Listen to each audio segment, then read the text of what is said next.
Alright, hope everybody's having a good one. Welcome to Alchemy League Season 3 casting with Cookie Pirate. Today, we've got ALIKOG and KorDimon. Got two exciting games to show you. It's good to be back casting, haven't done it since Season 1. Let me get Capture Age highlighted and let me get my regular music going here. Bear with me a second, it's been a while since I've actually had all of this set up.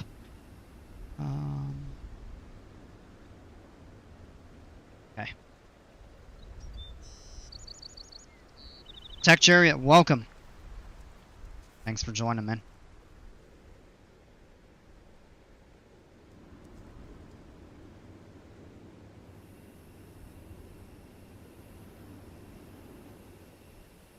There we go. And that needs to be centered.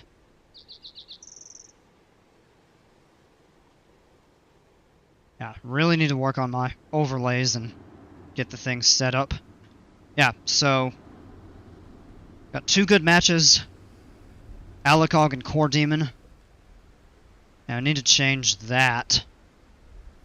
So if I go into the settings, let's do it as play all 2. Round 1. There we go.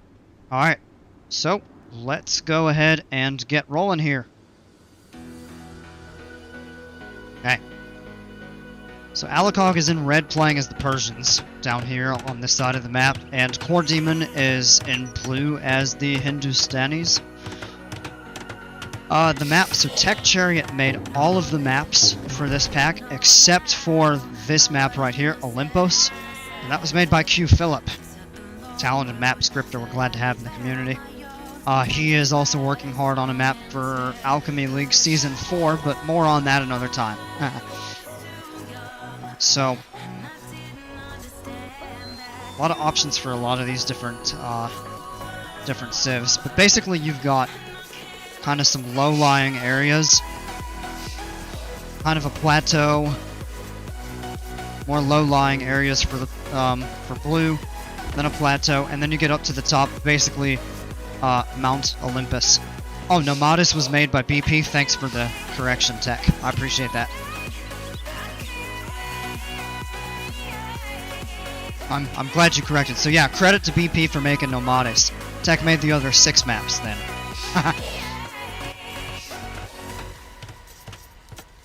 Yeah, a lot of interesting maps.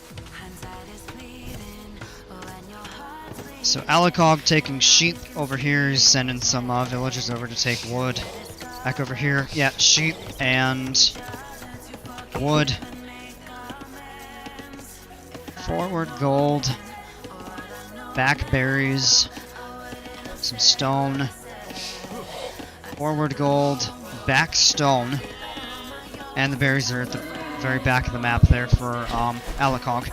He's taken his first boar, and KorDimon has taken boar as well.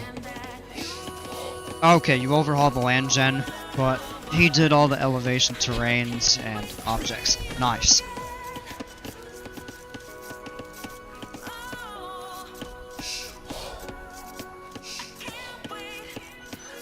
So it looks like all of the relics are up here at the top of Mount Olympus, I'm supposing.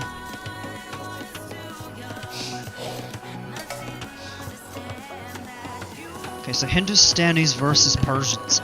I'm not really sure which of these civs I would favor. Now, to be honest, I'm not all that familiar with either of these two civs. I don't own the Indian Dynasty DLC, and I know the Persians got reworked as part of the Mountain Royals, the Armenians and the Georgians. So I'm not going to speculate. Tech or anybody else in the comments, absolutely feel free to chime in on what you would say the civ's strengths and weaknesses are, and which one of these might be better suited in this matchup.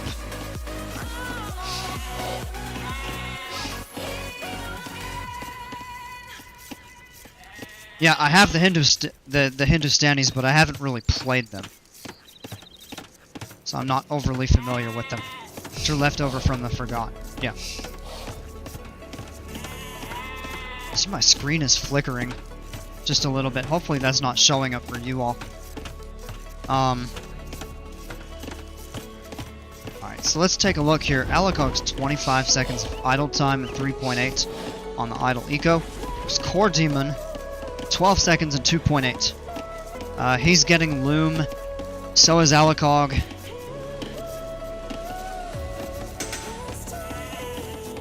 Okay, we got a mill built. Houses. Houses and a mill. Lumber camp. Oh wow, both players are going up to feudal already. Now it looks like ALIKOG is going to be about 10 seconds up earlier. And they're both going up on 19. Okay.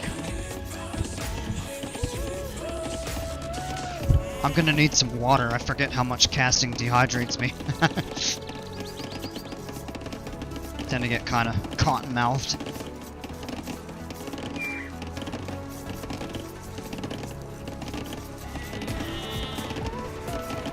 Okay.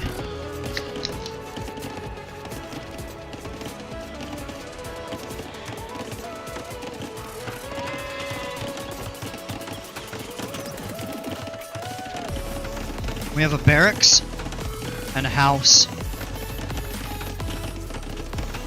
So I'm guessing we may see a man-at-arms rush, if I'm guessing.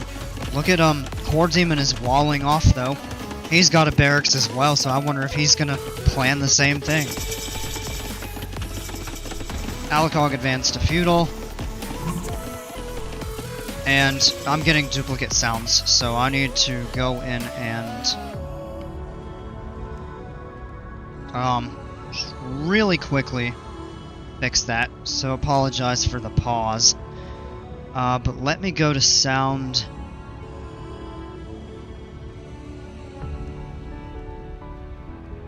I want to fix that so you're not hearing double.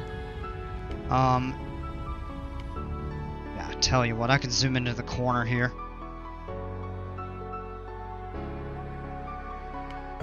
View lock. Back into capture age. There we go.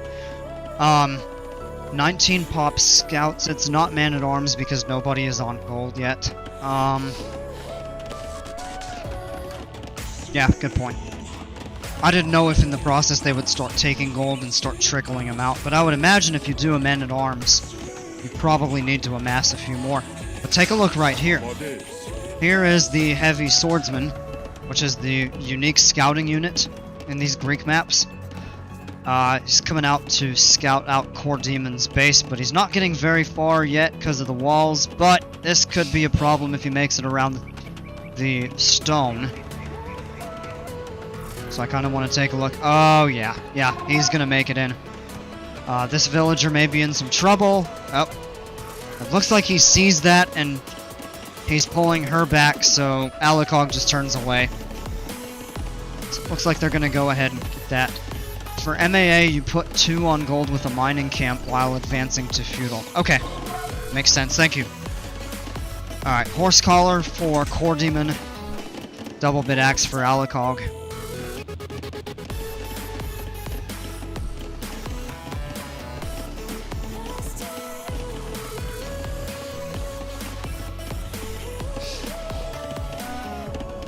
Pretty typical. Nice feudal age setup. It's up to 27 and KorDimon at 26.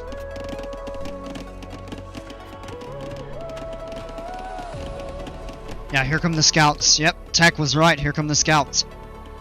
And I don't think they're going to have an easy time getting through, though. These buildings, the palisade walls. Oh, he's going to come up and start hacking at the palisade wall.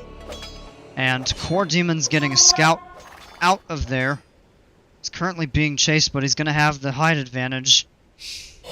And then now he's not. Oh. And here is KorDimon's heavy swordsman.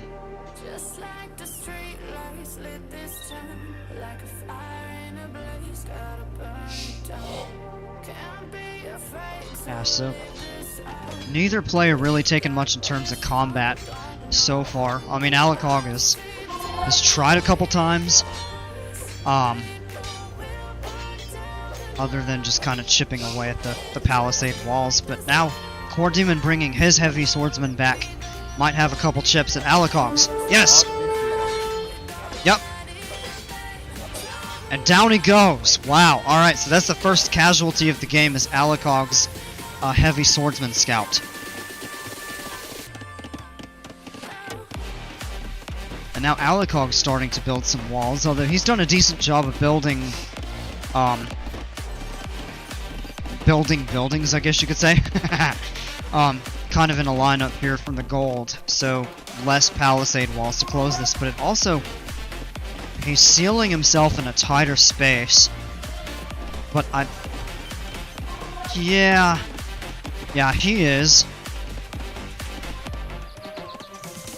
Looks like his trees might be just the tiniest bit further back, but I don't think so. It probably looks that way from perspective. But here we go, now we've just got scouts trickling around the map. ALIKOG has more of them so far. KorDimon has 4. So he's not heavily outnumbered, but oh, take a look at this, KorDimon is in. That could be a problem. And these villagers back here are unprotected, so this could be pretty costly here in a moment. Oh, we just ran right through them and didn't even attack. What?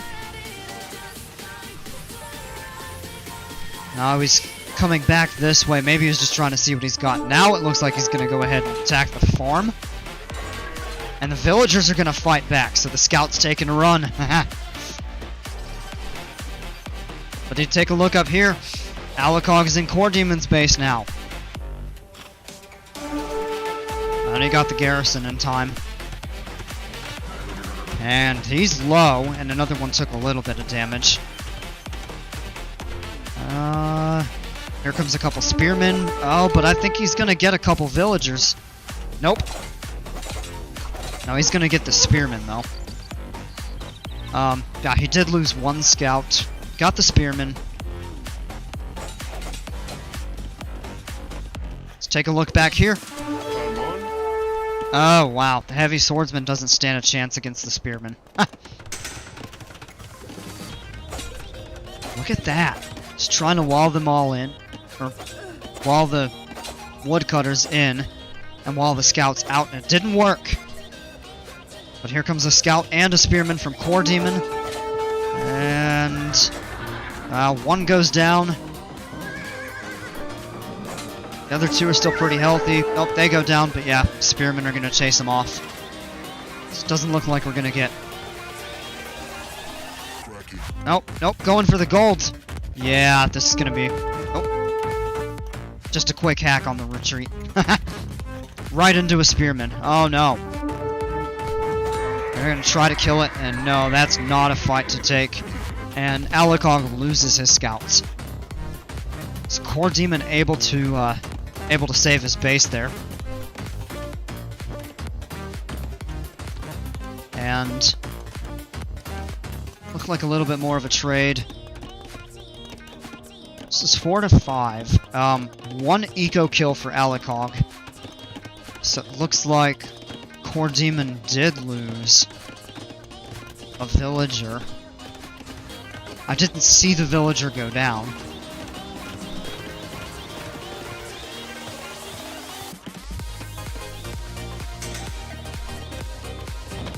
But okay, we've got castle coming up for ALIKOG. KorDimon still is not clicked up, and he's got the resources to, but he doesn't have the second building. So he's going to have to figure out to get that down pretty quick. And, okay, he did, and now he's going up. They are playing defensively. Yeah, they are. I'm surprised.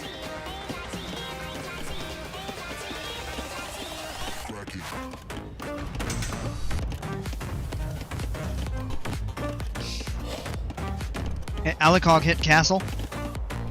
Heavy plow. He just got forging. He's getting chain boarding armor now. Bloodlines for KorDimon. Look at this though. KorDimon's got a couple scouts kind of sitting on the top of Mount Olympus. I mean, I don't know if that's 100% what this is supposed to resemble. I assume it is, but I'm just gonna call it Mount Olympus. Yeah, here come knights. This is gonna be a problem for KorDimon, because the scouts are not gonna be able to fight the knights very effectively. There's a heavy swordsman. Huh. Mandatum? Wow. That's a cool feature, those Gaia heavy swordsmen. A couple knights coming forward here. Some more knights.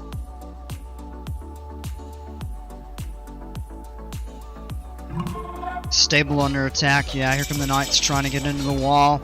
Here comes some spearmen. Is that going to be enough spearmen to fight two knights? I don't know, maybe. The Gaia version's more powerful. Good to know, Tech. Thanks. Yeah, this could be a bit of trouble for, No. Yeah. I didn't think so. Those knights made easy work of those spearmen. KorDimon's gonna need to upgrade to pikemen pretty quickly. He's gonna have a chance at stopping any of these knights. Well, camels work too. Here comes some camels. Camel riders.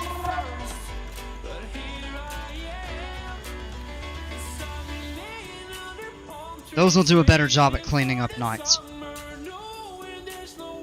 Iron casting. He got scale barding armor. KorDimon did. ALIKOG already has chain barding armor. And he's getting iron casting right now. Yeah, Tech. Oh, he cleaned up the Gaia heavy swordsman pretty easily right there with those. Here's a monastery. Alright, take a look. So relics. ALIKOG already has two of the... No. Oh, relic gold. Yeah, okay, no, he has one of them. That's right. I was gonna say, that makes more sense now. Oh, but here come the camels. Take a look. That's a lot of camels. Oh, but he's got a monk. And... yeah, the monk gives his life to the camels. He got one of them, though. So the camels have to pull back.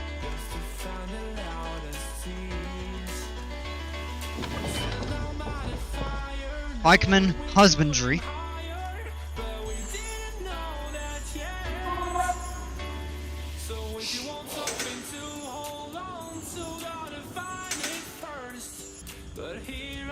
Here's a town center outside the base. KorDimon is gonna have to be careful with this one, though. Okay, no, yep, he's setting some extra walls. Okay, good.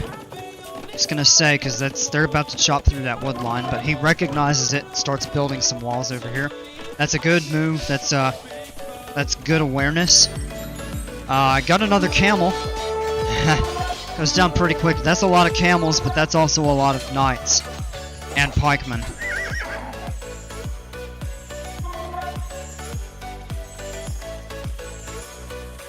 ALIKOG definitely has more military units on the board. Camels counter the knights, but the pikemen counter the camels. Alright, chain boarding armor coming in. KorDimon's gonna need that. ALIKOG putting a third town center outside. It's got one outside right here on stone. ALIKOG not taking any stone. I just noticed that. He hasn't taken any stone. Or if he did, he stopped. And he certainly spent it all. probably on the additional town centers. Yeah, KorDimon going heavy on the stone, probably going to try to put a castle up top, would be my guess. Or at least one forward to try to defend his base here. ALIKOG has about a 600 score lead over KorDimon at the moment. Oh, and look at the big fight. Yes! KorDimon is losing that. Oh, he called the GG right there. Wow. Okay. Well, I was not expecting that. But okay. GG to both players.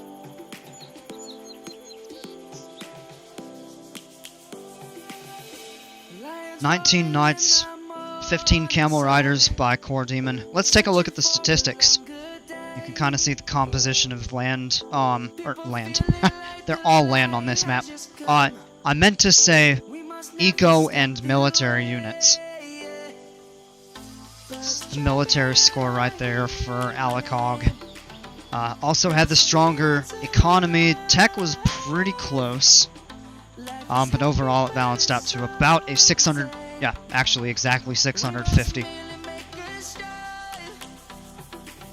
KorDimon surged ahead just a little bit in terms of the world pop and the military pop. But right there, ALIKOG kind of ran away with it, was just able to take better fights, and I want to say the monks actually helped. I'm not trying to be whimsical to say that, but I think having those there definitely did put a little extra pressure on KorDimon's camels.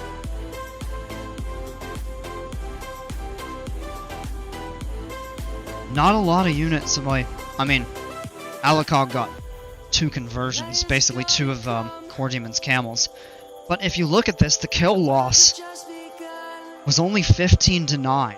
So not a lot of units got killed. There were not a lot of high-profile fights until really right there at the end was where it started. And KorDimon just pulled away and called the GG, not realizing he really had much of a choice. Or realizing he didn't have much of a choice. I misspoke that. Eco. ALIKOG collecting more of everything. A substantial amount more of gold and food. Although KorDimon did take more stone. ALIKOG didn't take any. He also got 1 relic. Technology-wise, little better uptimes as well. KorDimon got 92% of the map explored, but he also had a lot less research. Society-wise, you're not going to see much of a difference there. Alright, let's go ahead and go to Game 2. And that's this map right here.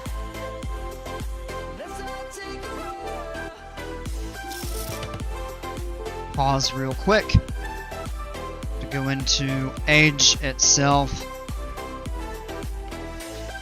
Gaia.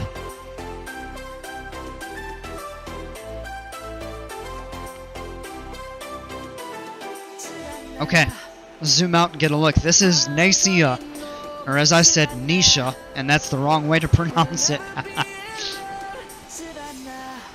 This is, from what Tech explained, the most original of the Greek maps. Most of the Greek maps were inspired based on existing, basically stock game maps. Except Nicaea is kind of an original invention. And I'm really excited to see this map because I love water combat. We saw a lot of water combat in Alchemy League Season 1, and some of it was just absolutely freaking hilarious. So I'm hoping on games played on Nicaea in Alchemy League Season 3 that we're going to see some of that hilarity return, and perhaps even more. Alright, so each player starts on one of the large islands here, and to each side are smaller islands, some rocks. I like the variation in the water. That's really pretty, actually. This looks very, tropical isn't the right word because this is more of a dry, really a Mediterranean climate, which fits the theme of Greece perfectly. So yeah, excited to see this. We have ALIKOG in red up at the top. Gonna unpause, get the game rolling. ALIKOG in red playing as the Dravidians, and KorDimon in blue on the south playing as the Portuguese. So the Portuguese are known to be a strong water civ. Again, I don't have the Indian Dynasty DLC, so I'm not familiar with the Dravidians, but if I remember correctly, the Dravidians are one of those that are also fairly good on water.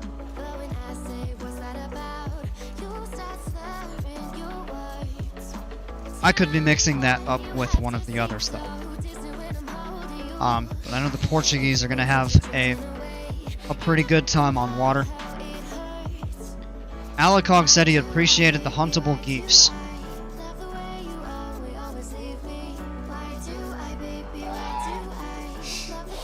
Yep, some geese. There's a couple boars, there's a couple goats. Of course, the heavy swordsman. Oh, yep. Transport ship scouting that out. We see that. We saw that a lot in Alchemy League Season 1 on the maps that had water. BP's maps, Comet, they did that. I'm trying to remember the name. Cataclysm, maybe it was, where you had the players start on the two really small islands, and then they moved to the main world that had looked like it had been impacted by a meteor. We saw this a little bit on Rapa Nui, which was the Easter Island theme map that I made for Season 1. But yeah, really good use of transport ships if players are taking them and scouting out their, not only their opponents, but also the neutral islands just to see what's available. And I'm probably forgetting other water maps during Season 1, but players did this. It's a good tactic. High-level players think like that. I might think like that after I've seen it enough, but I'm not. I don't play this game. I'm pretty terrible at it.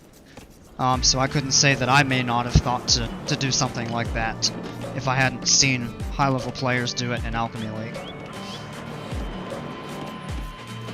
Okay. So KorDimon's got all his goats together. And here's a geese. A goose. Oh, but look at this too. The heavy swordsman's pushing them. That's good use of the heavy swordsman to push the geese. And he's got all these goats set aside for later. ALIKOG has taken a couple of the goats. There's a boar. Still has a couple geese up here. 4 of them, actually. I'm not sure if he's trying to push it. But here we go. ALIKOG has a dock. I see one villager catching what I believe are shorefish. Yes. Yeah, they are. And down goes a dock for KorDimon. Presumably going to do the same thing. Although I wonder if we're going to have players make fishing ships. Yep, there's the first one. Right there on the perch. Pretty neat. I really like the way this map looks. This is beautiful. I mean, it reminds me, just by looking at it, it really does remind me of the Greek islands that are off the mainland. The Mediterranean feel to the map. The water is a bright blue. Reminds me of a warm Mediterranean climate. There's a fishing ship for KorDimon. ALIKOG still scouting out 2 fishing ships for ALIKOG himself there. And we've got boar, geese, goats. Boar, and it looks like maybe he's begun taking those first few The first couple goats. Loom. Alright. As soon as Loom finishes, ALIKOG is clicked up to feudal. KorDimon is just shy of food, has the buildings he needs to, and there we go. So again, ALIKOG is gonna beat KorDimon into the feudal age by less than 10 seconds. That's what the case was in the first map as well.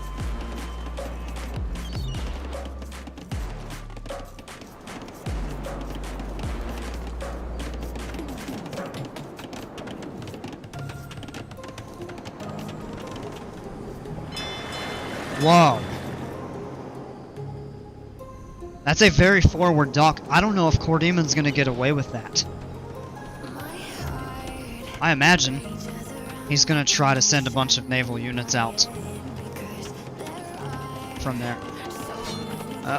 I hear a fight. Oh, take a look at this. KorDimon, he got the heavy swordsman onto ALIKOG's island and is starting to whack at a villager. Oh, but nope. They're gonna come and duke it out. He's not gonna get away with that. Nope. I think he's gonna get cut down right here. Yep, right there in front of the berry bushes.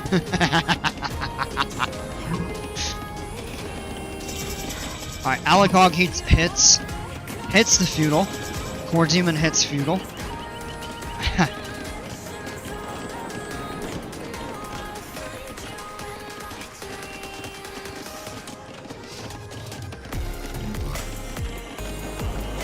The moment I saw that heavy swordsman stab the other one in the back and make him fall right in front of the berry bushes, that was just, I found that slightly comical.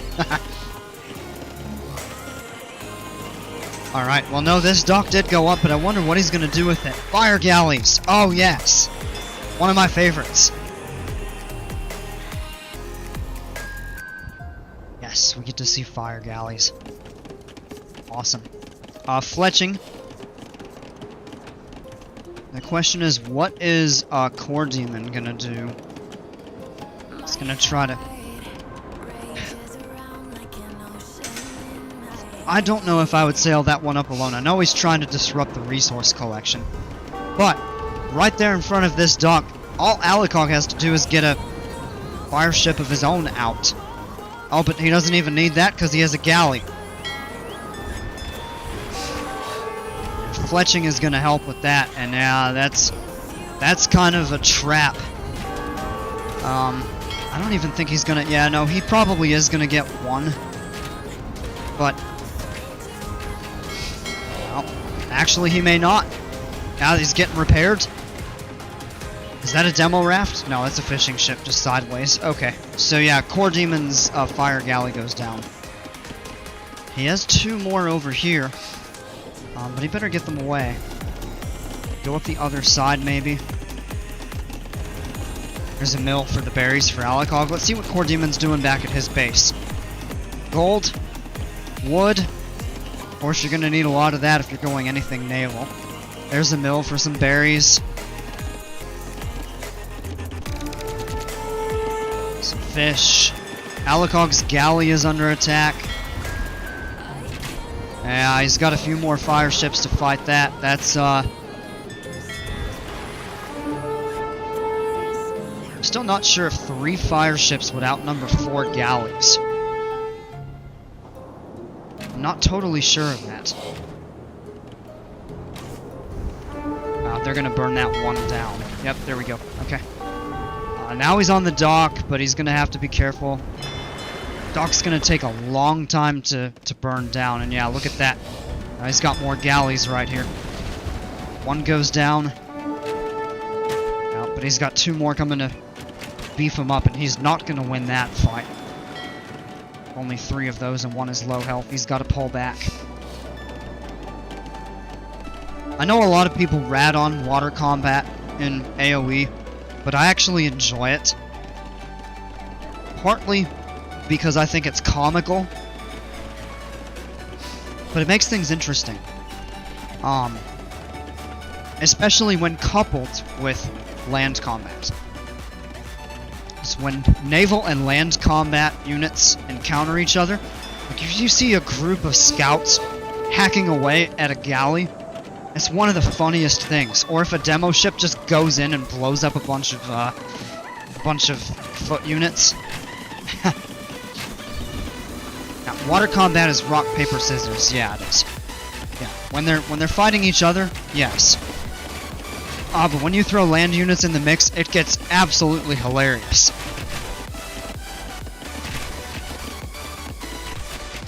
So ALIKOG playing aggressively. I think KorDimon over here is on the defensive. It's kind of getting attacked closer to home now. And it's just, he's outnumbered in galleys. And he's going to need to get the fire ships back out. Figure out something. But both players do have fletching. That helps. But now he's not gonna win that fight. And after he loses that fight, all these villages are in danger. And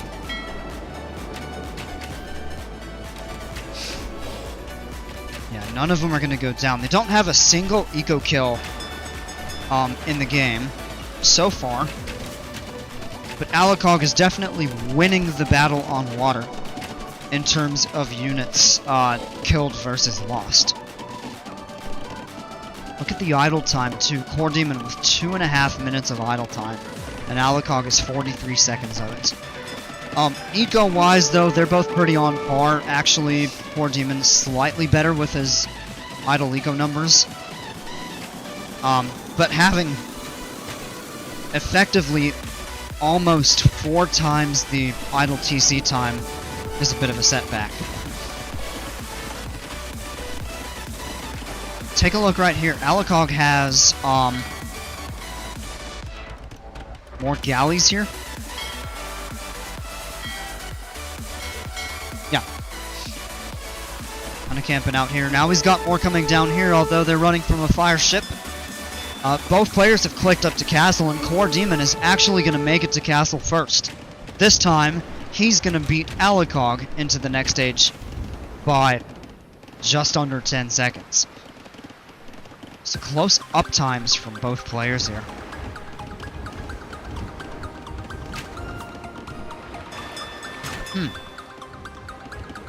Galleys versus galleys. And ALIKOG is outnumbered there. Oh, but here comes some fire galleys. Yeah, he's not going to win that fight. And yeah, here come ALIKOG's reinforcements. This dock looks like it's going to get burned down. And he's storing the galleys in the dock, which is smart, until the galley goes down and you lose them. Or they get expelled and just taken out. So maybe it's buying a little bit of time. I don't know. Got that one over there. He's got the mass of them over here. ALIKOG just coming in heavy with the pressure. I don't know what this is going to mean for KorDimon, but I think he's going to struggle a bit. As they're closing in on that dock, all of those are going to get burned. If they get expelled out of the dock, they're just going to get burned, and if they go down with the dock, then that's a total waste of resources, unfortunately. But there's really nothing that he can do about it. Yep, they get expelled. They're going to get burned pretty quickly. And yep, both players are now up in castle. And KorDimon calls the GG right there. Wow. I think it's just he's lost all of the initiative on water. So, ALIKOG wins the set 2-0.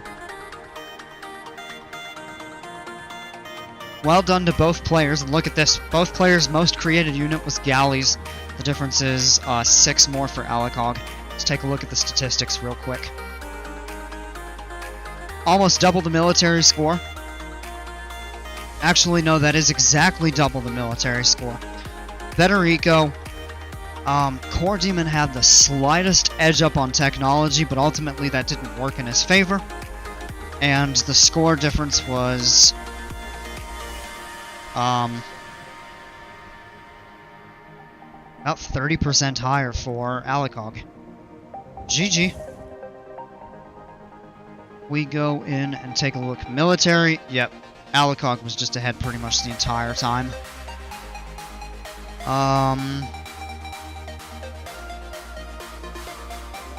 Yeah, better than 2-1. Eco ahead the entire time. Not by a whole lot. Until about the last 6 minutes of the match. 7 minutes of the match, maybe. Time's up, we're close. 6-second difference here for Feudal. And then 8-second for Castle. And Exploration, again, KorDimon explored a little bit more of the map. But unfortunately, I just think the sustained production of the ships didn't work out for KorDimon, and he ended up catching himself on the backside of the 8-ball. And he just was not able to overcome ALIKOG's push on water, so he ended up winning. So ALIKOG wins 2-0, but they were good fights. That is it for this first cast of Season 3 from me. Go check out Tech Chariot. He is casting a bunch of the other matches. I'll be casting a few more. It's good to be back. I look forward to doing more Season 3 casts. And, yeah, so that's going to be it for this one. Thanks for joining. Hope to catch you on the next one. And until then, take care, stay safe. We'll see ya.